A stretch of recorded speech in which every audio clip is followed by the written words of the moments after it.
Greetings, chemistry students. Today we're going to start moving into Unit 1, which is the atom. And so as we start this, we're going to kind of do a little bit of a history lesson today where we're going to learn about some of the scientists who contributed to our understanding of the atom over the course of time and how we got to what we believe now about atoms. On Thursday, we'll actually go into our current understanding of the atom and what that actually is. I have this chart that I'm going to share with you in Google Classroom that you could use to kind of follow along as we do this. You could fill in some of this information. You could use it as kind of a note-taking guide if you would like. So that's shared with you in Google Classroom. So let's get started. So the first thoughts about atoms, we have to go all the way back to a guy named Democritus. And Democritus lived from 460 to 370 BC. As you might guess by his name, he was Greek. He was a philosopher. A philosopher is someone who likes to think about things but is not a scientist. Philosophers don't actually conduct scientific experiments, which makes them different in that respect. Democritus was a Greek philosopher. He came up with the word atom.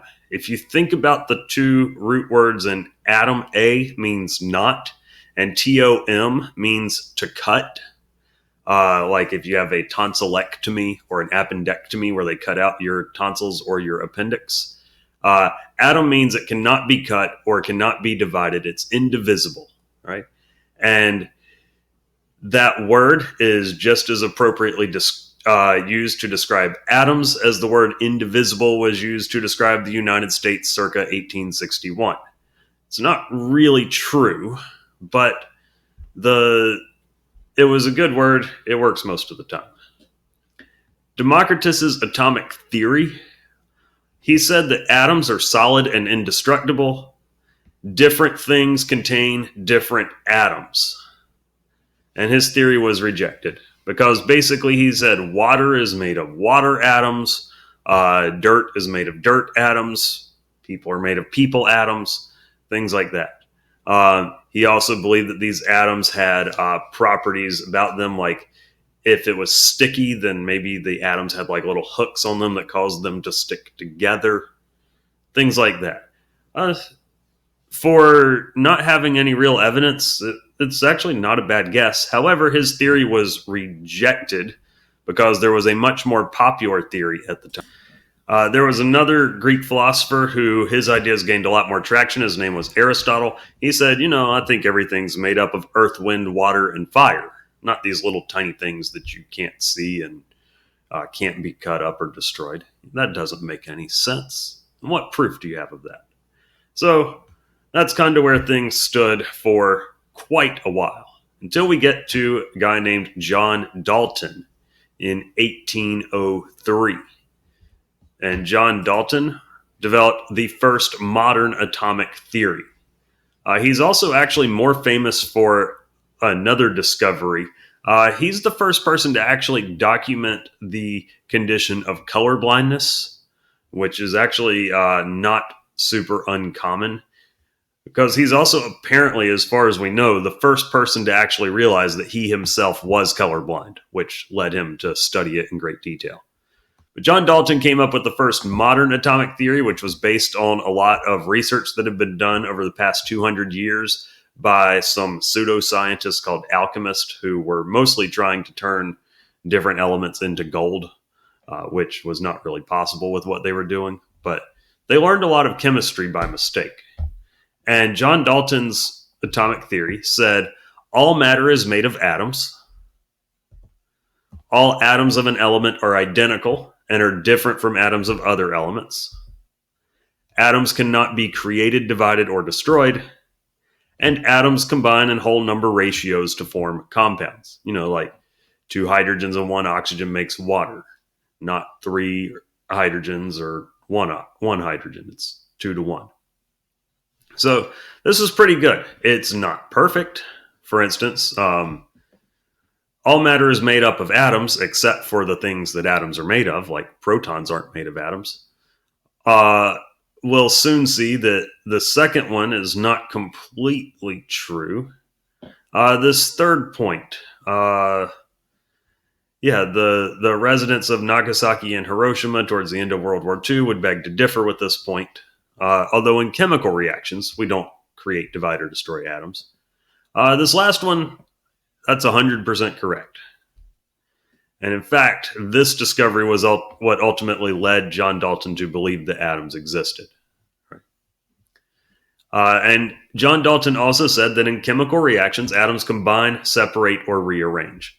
So essentially, chemical reactions are like playing with Legos. You can take them apart, you can rearrange them, but you don't take a Lego and snap it in half. And you don't go and make new Legos from scratch. That's not what happens in this case. Right? Then we advance quite a bit to a guy named J.J. Thomson. Right? He was an English physicist. He discovered the electron using a device called a cathode ray tube, which is what was in old school televisions. They use that thing as basically an electron beam. And he determined the charge to mass ratio of these electrons because he discovered if you hold a magnet up to it, you can actually deflect those electrons. And so he developed what's called the plum pudding model of the atom. Plum pudding is kind of misunderstood, if you will, because we think about what Democritus and Dalton would say that atoms were like. They would think that an atom is just a solid sphere. Well, J.J. Thomson, since there are these electrons, he said, no. There has to be these little negatively charged electrons in there. Kind of like if this were a ball of chocolate chip cookie dough. But he wouldn't have called this chocolate chip cookie dough because chocolate chip cookies had not been invented in 1897. Really sad for him, but true. So he said that essentially you have these negative electrons in there and the rest of the stuff is positive. So essentially it's like negative chocolate chips in a positive dough. He didn't actually call them electrons. He called them corpuscles, which is a really odd name for them, I guess you could say. Although the reason they're called electrons is because they have the same electrical charge that you get when you rub a piece of amber, fossilized tree sap, with silk as a negative charge. And the Greek word for amber is electros, so we get electrons. In case you're wondering where that term came from. But this was J.J. Thomson's model of the atom. He called this the plum pudding model because plum pudding is something that's pretty similar to fruitcake. So basically you've got kind of this bready stuff with little chunks of nuts or fruit in there. And he said those were like the electrons. So that was J.J. Thomson's plum pudding model with the electrons. In 1909, we get an American scientist, Robert Millikan. He determined the mass of an electron to be 9.1 times 10 to the negative 28th grams, which is a really, really tiny number. Through something called the oil drop experiment. We're not going to go into how that actually worked. If you want to know more details, you can look it up. It's pretty fascinating, but we're not going to go into it in more detail. Then 1911, 1917, we get to this New Zealand-born scientist named Ernest Rutherford. When he was in college, his professor was a guy named J.J. Thomson. In 1911, he discovered the nucleus, and in 1917, he discovered the proton through something called the gold foil experiment. And I'm going to link a little video clip into this into today's assignment that you can watch. I can't include this in this Edpuzzle video because of some copyright concerns, but it'll actually explain how the gold foil experiment happened. And ultimately, through this, Ernest Rutherford determined that atoms are mostly empty space, right?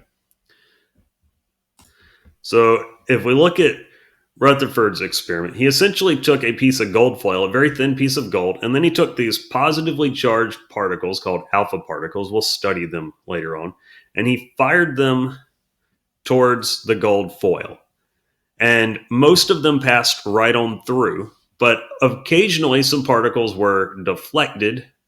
And once in a while, the particles actually bounced off and came back the other direction. And since these particles that he was firing at them, they're called alpha particles, since they're pretty heavy and moving relatively quickly, that they were deflected or bounced off meant they encountered something that had a high concentration of positive charge. And so what Ernest Rutherford said is that J.J. Thomson's model of the atom up here is not correct. Essentially, he's saying that you have all the positive charge is concentrated in one very small area, and then the electrons are somewhere outside of that, and in between the nucleus and the electrons is nothing. It's empty space. So that was huge development by Ernest Rutherford. So he discovered the proton, the nucleus, and that atoms are mostly made up of empty space, not air. There's just nothing there in between the protons and the electrons. It's huge amounts of space in between them. And, since we're mostly made of atoms, that means we're mostly empty space as well, which is really strange to think about. But then, I don't know if you've ever heard of this thing called a neutron star. Essentially, when a star kind of collapses on itself, that's when gravity basically squeezes all the empty space out and crushes everything down. You get those incredibly dense things. This happens in black holes too, ultimately, when you squeeze out all of that empty space and squish everything together. Henry Moseley determined atomic numbers. And atomic numbers are the number of protons in an atom. For instance, hydrogen has 1 proton, helium has 2, lithium has 3, beryllium has 4, boron has 5 protons.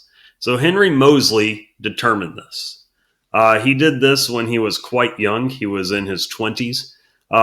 Unfortunately, he didn't do too much beyond that scientifically because World War I broke out. Henry Moseley joined the British Army, and in the Battle of Gallipoli was shot in the head by a sniper and killed. So pretty tragic for him. And he did not win a Nobel Prize because to win a Nobel Prize, you have to be alive when they give it to you. But that's what Henry Moseley did. But it's equal to how many protons there are in an atom. So Henry Moseley figured that out using a technique called X-ray crystallography and X-ray diffraction. Then we have Niels Bohr, also in 1913, created the planetary or Bohr model of the atom, where he said that electrons move in specific circular orbits around the nucleus based on their energy levels, like planets around the sun. So Bohr's model of the atom said that you have the positively charged nucleus, and then these electrons moved in little circular orbits around the nucleus. Kind of like planets around the sun, hence the planetary model. This model is not exactly accurate, but that's what Niels Bohr came up with. If you want to see a Bohr model of the hydrogen atom, you can look on the back page of your reference tables. Just because it's wrong doesn't mean it's not useful, though, as we will see soon enough. And then in 1932, we have James Chadwick. He discovered the neutron. The neutron was much harder to discover because it doesn't have any charge associated with it. But he discovered the neutron, which was the last big thing in our understanding of the atom. And neutrons, they're also in the nucleus. So that kind of wraps up our little lesson on the development of atomic theory. So have a great day.